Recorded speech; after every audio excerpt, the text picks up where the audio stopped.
Au nom du Père et du Fils et du Saint-Esprit, ainsi soit-il. Je voudrais parler à la suite de discussions, d'exposés que j'ai pu entendre en étant chez un ami. Il y avait une chaîne très intéressante où on entendait des théologiens parler entre eux, en particulier parler d'un certain théologien, je ne citerai même pas le nom, sans doute une personnage éminente. Et j'ai pu apprendre que ce théologien, ce prêtre, théologien catholique, un jésuite, avait le sens de l'obéissance, c'est-à-dire qu'il a toujours été obéissant aux autorités de l'Église, ce qui est un critère de foi important dans l'Église, essentiel, ce qui est un critère de foi essentiel. On parle de l'obéissance de la foi, notre Seigneur qui se fait obéissant jusqu'à la mort, jusqu'à mourir sur la croix. Donc cette obéissance, qui est bien sûr l'obéissance à Dieu le Père, obéissance du Père, obéissance au Christ, Christ qui fonde son Église sur Saint Pierre et ses successeurs, et à travers lui c'est l'autorité même du Christ qui s'exerce sur tous les ministres, par ce collège des apôtres, des désignés, nommés par le pape, successeur de Saint Pierre. Donc c'est l'autorité du Christ, donc c'est en obéissant aux évêques, en obéissant aux prêtres, à la discipline, nous obéissons au Christ lui-même, c'est-à-dire que nous sommes en union avec lui. C'est lui que nous entendons, si nous ne sommes pas sourds, nous entendons, et donc nous sommes obéissants. C'est le critère important. Il ne s'agit pas d'avoir raison. On peut dire, l'hérétique, c'est celui qui a raison. On pourrait dire contre tout le monde. Contre la vie, contre l'esprit, contre la vie de l'Église. Je ne parle pas du pape. Et donc, le catholique, c'est celui qui préfère le jugement d'Église à son propre jugement à lui, sur les questions particulières. Bon, maintenant, ici, il s'agit de notre question. Donc, il ne s'agit pas de remettre en cause la qualité de ce théologien dont on parlait, mais simplement ceux qui parlaient et qui parlaient de lui. C'est quelque chose que j'ai remarqué à plusieurs reprises, que ce soit au sujet de certains saints, de certaines saintes. Par exemple, au sujet de Sainte Thérèse, on va nous parler d'une nouvelle voie, la petite voie, une nouvelle voie qui était d'avant inconnue dans l'Église. L'obéissance dans les petites choses, dans les toutes petites choses. L'amour, dans l'Église, Mère, je serai l'amour. L'amour est essentiel dans l'Église, puisque c'est le cœur de l'Église. Celui qui ne répond pas à cet amour, qui n'a pas cet amour au cœur, sa foi, s'il a la foi, c'est là qu'on dit qu'elle est morte. Donc ce n'est pas la voie du salut. La voie du salut, c'est la charité. La foi animée de la charité. La foi ancrée dans le Christ. Animée de la charité. L'esprit du Christ donne de connaître le Christ. Et de l'aimer. Et de l'aimer. L'aimer, de le préférer à tout. Celui qui préfère son père, sa mère, qui est jusqu'à sa propre âme, à moi n'est pas digne de moi. C'est un chemin étroit. Donc l'esprit de Christ, ce n'est pas l'esprit du monde. Voilà. Maintenant, ce n'est pas le sujet que je vais aborder.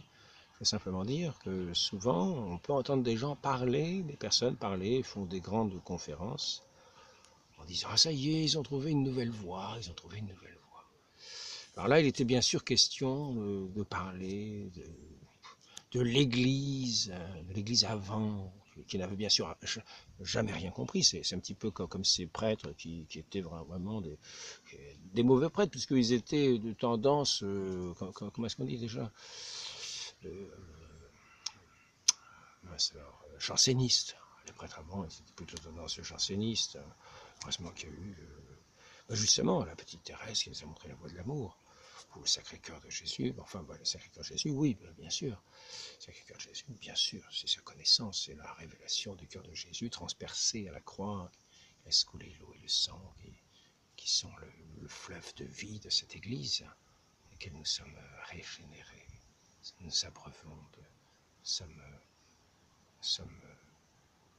abreuvés à cette source de l'amour du cœur de Jésus, du cœur de Dieu. Mais donc, ce n'est pas une nouvelle voie, c'est la voie de Dieu, c'est la voie du Christ, c'est la voie du Christ, l'unique voie du Christ. C'est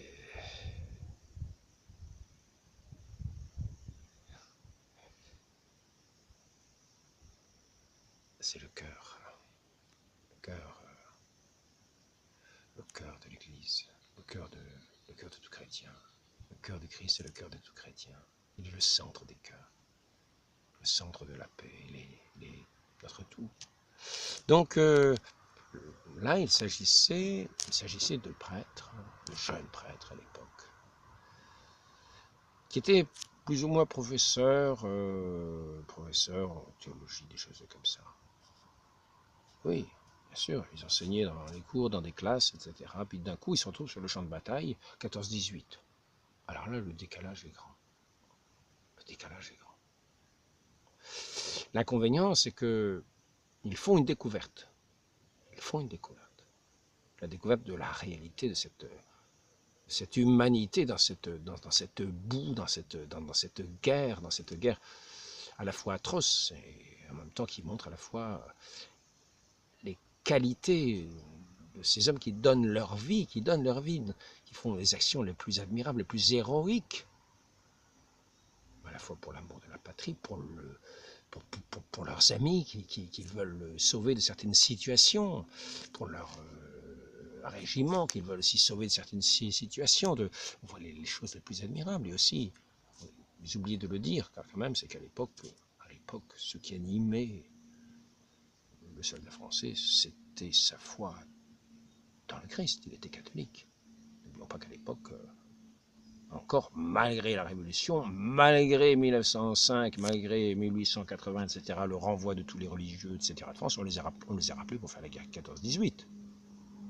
Tous ces religieux, on les a rappelés. Ils ont montré un héroïsme extraordinaire. C'est eux qui ont eu la plus grande proportion de morts de la guerre 14-18. Ce sont les prêtres, les religieux, etc. Souvent peut-être brancardiers ou d'autres services.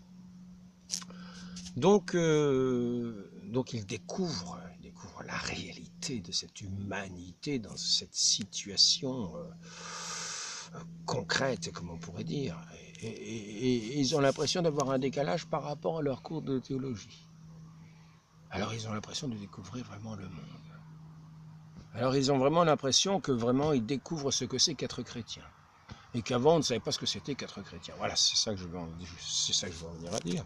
Parce qu'on est toujours à entendre ces conférenciers, à avoir enfin l'impression de découvrir ce que c'est qu'être chrétien, et qu'avant on ne le savait pas. Voilà, c'est l'unique reproche que je veux faire dans toutes ces conférences, que ce soit pour dire, avant, vous savez, les prêtres étaient des jansénistes, ils avaient un mauvais esprit, ils ne savaient pas ce que c'était que l'amour de Dieu. Ils donnaient leur vie pour les brebis, qui étaient les bons pasteurs, ils n'avaient pas de vacances, ils étaient toujours à l'œuvre, toujours aller voir les plus petits, discrètement, avoir dans leur grande poche, quelquefois un petit peu de vin, un petit peu de pain avec une serviette, pour aller dépier la serviette sur le lit de tel malade, incognito, sans que personne ne le sache. Et puis les réconforter comme ils pouvaient, avec à la fois les sacrements, à la fois des bonnes paroles, à la fois de la nourriture et des provisions. Mais ça, incognito. Donc tout ça, on va dire, oui, c'est prêtre avant, vous savez. Ils ne connaissaient pas vraiment, ils n'avaient pas découvert l'amour. C'était des jansénistes. Non. On n'a pas découvert le christianisme au XXe siècle, ni au XIXe siècle. Non. Dès l'origine, c'est notre Seigneur Jésus-Christ, que les apôtres essaient de suivre, et suivent, par la grâce de Dieu, par la grâce du Saint-Esprit. Et tout au long de l'Église, nous allons avoir tous ces saints qui vont suivre le Christ. La voie est étroite. Donc ne parlons pas, pour parler de l'Église, de gens qui ne la suivent pas. Prenons simplement ceux qui la suivent. Et ne disons pas que ça y est, on a enfin découvert ce que c'était que l'évangile. Mais non, si vous vous ouvrez un petit peu les yeux, tant mieux, mais ne dites pas que les gens avant étaient des aveugles. C'est une sorte d'orgueil intellectuel que de dire ça. Nous n'arrivons pas à la cheville de la plupart de ceux qui nous ont précédés, dans leur genre de vie, dans leur labeur quotidien. Si nous pensons aux simples paysans, nous pensons à ces simples paysans qui travaillaient humblement, modestement, durement le labeur quotidien. Dans une vie de prière, dans une vie de foi, ils allaient à la messe le dimanche. Ils n'allaient peut-être pas en semaine tous les jours. Il y en avait qui étaient plus pieux que d'autres. On voit l'Angélus, cette scène de l'Angélus, au midi, cette pause et cette prière, midi, matin, midi et soir. Il ne s'agit pas de dire qu'il n'y avait personne à jurer, ni personne à pécher, mais bien sûr.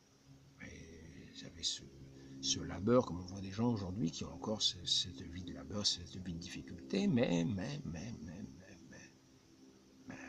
n'y avait pas ces idées de vacances, il n'y avait pas ces idées de se sortir. Non, c'était la condition humaine, la condition de l'homme paysan, la condition de paysan, la condition de cet homme de labeur, de cet homme de prière, de cet homme de foi, qui est en lien avec la création de Dieu, qui est dans le respect de la création de Dieu. Donc avant de dire nous avons fait enfin une découverte, nous avons découvert ce que c'est que le christianisme, enfin nous sommes sortis de nos livres et de nos bibliothèques. Avant on était dans une abstraction. Non. La guerre 14-18 a été sans doute un choc terrible pour ceux qui se sont trouvés au milieu de cette guerre dans des conditions atroces. Mais ce n'est pas la première guerre. C'est pas la première guerre que l'humanité ait vue. C'est pas la peste de la guerre de 100 ans. On voyait des personnes malades le matin qui mouraient le soir, ou on voyait des gens qui allaient s'occuper des pestiférés et qui mouraient avec eux, ou d'autres qui n'hésitaient pas. Qui n'hésitaient pas à aller les soigner malgré le danger qu'il y avait. Oui, la guerre 14-18, pour ces théologiens-là, bien sûr, a été une découverte, une nouvelle façon de voir l'humanité. L'humanité dans une espèce de corps de fraternité et d'entraide. Ça a peut-être été pour eux une découverte. Mais ne disons pas qu'enfin on a découvert ce que c'était que le christianisme. Et que ces gens qui ont écrit des textes ont eu l'impression de découvrir enfin ce que c'était que le christianisme. Mais non. Le christianisme, ça fait 2000 ans, 2000 ans que ceux qui ont le courage de vivre l'évangile savent ce que c'est que le christianisme, savent ce que c'est que le chemin de croix, savent ce que c'est que de suivre le Christ, plus ou moins selon la grâce de Dieu. Donc n'imaginons pas que nous avons fait un immense pas en avant dans un progrès chrétien. Non. Je le répète. Le prédicateur dominicain ou franciscain qui était au Moyen-Âge et qui allait au-devant de gens qui le tiraient par les capuches, qui se fichaient de lui, qui lui mettaient de la paille, qui le traitaient de tous les noms, et qui était là debout à annoncer l'évangile au milieu de ces gens et à ne pas répliquer par des paroles, mais à être patient au milieu de ce peuple qui le traitait rudement, qui petit à petit apprivoisait, à annoncer, était une parole de présence. Il fallait une certaine foi et un certain courage, il fallait savoir ce que c'était que l'évangile pour vivre cela. Donc n'imaginons pas que lorsque nous découvrons quelque chose, nous découvrons enfin l'évangile alors que personne n'en connaissait rien.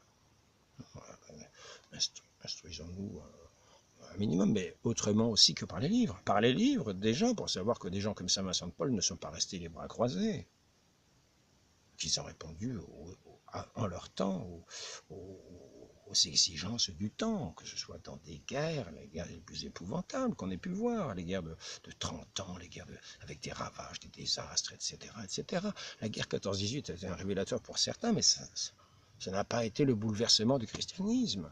La guerre de 100 ans, on n'en a pas fini de ces lieux-là, et les religieux n'étaient pas enfermés dans des lieux en dehors du monde. Ce n'étaient pas des martiens, non, ils étaient là, souvent au milieu du monde, et c'était souvent les premières victimes.